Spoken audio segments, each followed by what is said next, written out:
श्रेष्ठ एवं प्रामाणिक चरित्र को ही परिष्कृत व्यक्ति की एकमात्र पहचान कहा जा सकता है। यदि यह पूछा जाए कि चरित्र क्या है, तो ऐसा कहा जा सकता है कि सद्गुणों का समुच्चय ही चरित्र है।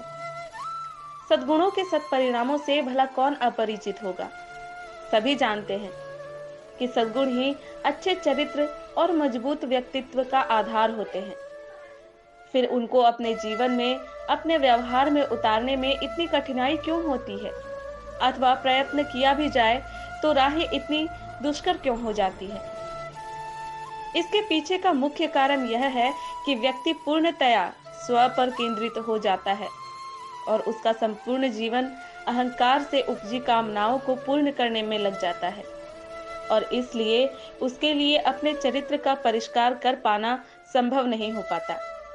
जो अपने आप को कूप मंडूक की तरह एक छोटे से दायरे में बांध लेते हैं और अपने आचरण पर ध्यान नहीं दे पाते, उनके जीवन का दायरा बस उनकी सुविधाओं, कामनाओं की पूर्ति की दौड़ में ही सिमट कर रह जाता है। ऐसे लोग नीति, सदाचार की बातें भरकर पाते हैं, परंतु अपनी संकीर्ण स्वार्थपरता से जकड़े रहने के कारण वे कभी भी चरित्र निर्माण नहीं कर पाते हैं। सद्गुणों की उत्पत्ति दृष्टिकोण के परिवर्तन से ही हो पाती है। अपने संकीर्ण स्वार्थ का त्याग कर देने पर ही और एक विराट का अंग बन पाने पर ही वह अनुभूति हो पाती है जिसे चरित्र निर्माण का आधार कह सकते हैं।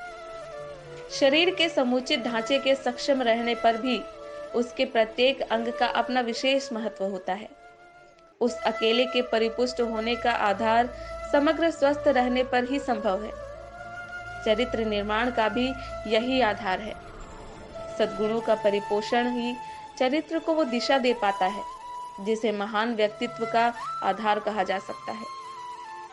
धन्यवाद।